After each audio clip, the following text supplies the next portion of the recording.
नमस्कार, मी भीमराव कराळे पाटील. BKP24 मराठीमध्ये आपलं सर्वांचं स्वागत. आज नवीन दिवस, नवीन विषय, नवीन दिवसाची नवीन अशी चर्चा.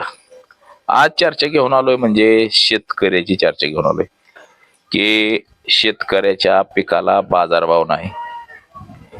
देशात शेतीमाल शून्य भावाने विकतोय असं म्हणता येईल. बघा, कांद्याचा वांदा असा झालाय, कांदाच नव्हे तर सगळ्याच पिकांचा बाजारभाव पडलाय आणि याला सरकार काहीच करत नाही. सरकार जबाबदार आहे, पण सरकार शेतकऱ्यासाठी म्हणून काय करताना आपल्याला दिसत नाही. उलट शेतकऱ्याला कसं दाबता येईल अजून असं दाबण्याचा प्रयत्न करत आहे.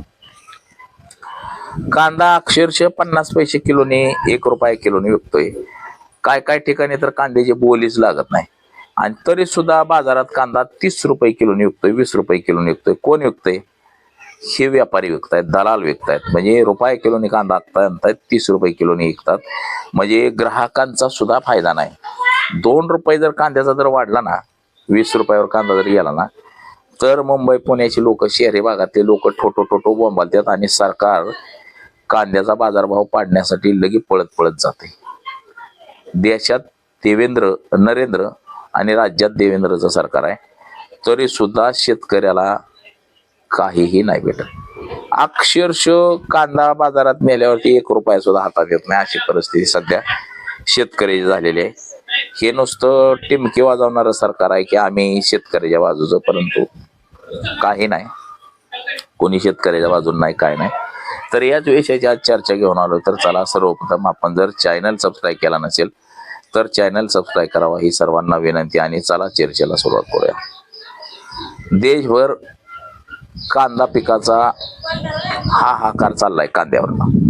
त्यात नाशिक जिल्ह्यामध्ये सर्वाधिक मोठी आडत आहे नाफेड.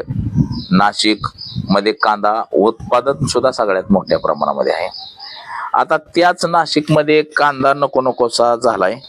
म्हणजे लोकांना असं वाटायला लागलंय की बाबा कांदा नाही लावलेला बरं पडेल, का तर कांद्याला बाजारभावच नाही ना. कांदा अक्षरशः 50 पैसे किलोनी त्याची बोली लागते, ती 1 रुपयावर संपते. नाशिकच्या लासलगाव बाजार समितीमध्ये एका शेतकऱ्यानं 2 टन म्हणजे 12 क्विंटल कांदा नेला, 20 क्विंटल कांदा नेला आणि त्या माणसाचा कांदा विकला 1 रुपयापासून बोली लागली, 50 पैशापासून बोली लागली 1 रुपयापर्यंत कांदा विकला. त्या जे कांदा घेऊन येणारा टेम्पो त्याचं भाडं गेलं. आडत हमाली जी काय लेवी फावी, आता आडत नाही पण लेवी वेवी हे सगळं जाऊन त्या माणसाला पट्टीवरती त्याच्याकडे 1 रुपया निघाला आणि त्याला 1 रुपया द्यावा लागला. म्हणजे ही अवस्था शेतकऱ्याची नरेंद्र मोदी सरकारनं, देवेंद्र फडणवीस सरकारनं करून ठेवली. पण काय नाही, आपल्याकडे आपण आपले राजकारणी लबाड जबाड ढोंगी राजकारणी आहेत. आपले राजकारणी म्हणणार काय नाही म्हणणार, शेतकऱ्याचं सरकार आहे, शेतकऱ्याला सरकार देणार आहे असं म्हणणार फक्त. म्हणजे अशी परिस्थिती झालेली आहे मित्रांनो. आज कांद्याची परिस्थिती अशी झाली की कांदाचं बी 3000 रुपये किलो ते 4000 रुपये किलो कांद्याचं बी झालंय. कांद्याचं बी आणायचं, शेती मशागत करायची, नांगरट फन्नी, म्हणजे कांदा चांगला आणायचा, आल्यानंतर त्याला काढायला नेला, बाया लावायच्या, कापायचा, त्यानंतर 50 रुपयाला 1 पिशवी कांद्याची मोकळी झाली, ती आणायची, भरायचा कांदा, बाजारात न्यायला 60-70 रुपये भाडे एका पिशवीला घेते. म्हणजे एकराला 70,000 रुपये खर्च हा कांद्यासाठी येतो. आज एकराला 70,000 रुपये खर्च करून शेतीमध्ये त्या कांद्यामध्ये उत्पन्न जर कांदा जर रुपया किलो जात असेल तर त्या शेतकऱ्यांनी नेमकं करायचं काय? बघा, मायबाप सरकारनं लक्ष दिलं पाहिजे, परंतु मायबाप सरकार हे लक्ष देत नाही. सरकार फक्त राजकारणामध्येच गुंतून राहते, अडकून राहते. फक्त आणि फक्त राजकारण करणे हाच एकमेव धंदा या राजकारणी लोकांचा आहे. मग ते कुठल्या पक्षाचा असू द्या, भारतीय जनता पक्षाचा आहे म्हणून असं नाही, तर काँग्रेसचं बी ते, भाजपाचं बी ते. म्हणजे सरकार कुठलं जरी आलं तरी ते काँग्रेस असू देत, भाजप असू देत, शेतकऱ्याच्या नरडीवर सुरीच ठेवते. किंवा कुठलंही एखादं सरकार आलंय आणि शेतीमालाला असा बाजार आलाय, किलोही बाजार आलाय, असं कुठं आपल्याला दिसत नाही. शेतीमालाला बाजार आलाय असं जिकडे जाईन तिकडे असंच आहे. म्हणजे सरकार कुठलं बी येऊ द्या, सरकार कोणचं बी जरी आलं तरी ते शेतीमालाला बाजार मिळू देत नाही. थोडा बाजार वाढला की ते बाजार कसं पाडायचं असं ती सरकार बघते. आणि अशीच काहीशी परिस्थिती आज रोजीची झालेली आहे मित्रांनो. आज कांद्याचा बाजारभाव जर रुपये किलोवरती असेल तर शेतकऱ्याने जगायचं कसं? आता शेतकऱ्याचा आक्रोश सुरू आहे. अक्षरशः 50 पैशापासून रुपये 2 रुपयाने कांदा जातोय. हवालदिल झालाय शेतकरी, संकटात सापडलाय. पण सरकार म्हणून सरकार काय मदत करताना आपल्याला दिसत नाही. उलट फक्त सांगतंय सरकार की हे शेतकऱ्याचं सरकार आहे आणि शेतकऱ्यासाठी मात्र काय करताना आपल्याला दिसत नाही. ही अशी परिस्थिती महाराष्ट्राची आणि देशाची झाली मित्रांनो. कांदा उत्पादक शेतकरी हा सध्या अडचणीत सापडला आहे आणि त्या अडचणीत आलेल्या शेतकऱ्याला मदत करणं हे सरकारची जबाबदारी आहे. परंतु सरकार आपल्या जबाबदारीपासून दूर पळतंय.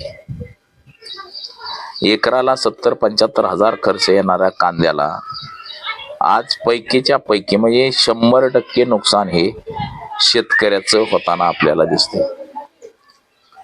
आता 100% नुकसान जर शेतकऱ्याचं होत असेल तर सरकार म्हणून सरकारची जबाबदारी काय आहे का नाही? अजिबातच नाही. आता हे सगळे प्रकरण झालंय कशामुळं? बघा, पाठीमागच्या काळामध्ये नरेंद्र मोदी यांनी अमेरिकेसोबत करार केला. एक अमेरिकेचा माल भारतात येणार आहे आणि तो यायला सुरुवात झालेली आहे. आता कपाशी, सोयाबीन हे अमेरिकेचं भारतात आलंय. कांदा सुद्धा अमेरिकेचा भारतात आलाय. म्हणून या कांद्याचं दर एवढं पडल्यात. राहुल गांधी यांनी जे सांगितलं होतं की देशात त्सुनामी येईल, शेतकऱ्याच्या पिकाला फार मोठी अशी अडचण तयार होईल, जे सांगितलं होतं तेच कुठंतरी आपल्याला खरं होताना आता दिसतंय. म्हणजे आज सोयाबीन आलंय, कापूस आलाय, कांदा आलाय अमेरिकेचा इथं, आणि तो अमेरिकेचा कांदा, अमेरिकेचं सोयाबीन, अमेरिकेचा जो कापूस आहे यामुळं कापसाचा बाजारभाव पडला, सोयाबीनचा बाजारभाव पडलाय, त्यावर पुन्हा कांद्याचा बाजारभाव पडलाय. नरेंद्र मोदी यांची ही देण आहे आणि यामुळे हे बाजारभाव पडलेत. आणि बाजारभाव पडलेले असताना सुद्धा सरकार कसं दुर्लक्ष करतंय आपल्याकडं, त्याचं हे उत्तम उदाहरण आहे. शेतकऱ्यानं काय करायचं? कांदा पिकावरती एखाद्यानं बाबा मुलीचं लग्न धरलं असेल, मुलाचं लग्न धरलं असेल, पोरांची शाळेला फी भरायची असेल, कशी फी भरणार आहेत लोक? फी भरणं माणसाला कठीण झालेलं आहे. शाळेच्या शाळा, दवाखाना हे तर लय महाग झाले. परंतु हेच कांद्यानं बघा आता कसा वांदा केलाय, हेही तितकंच कराय.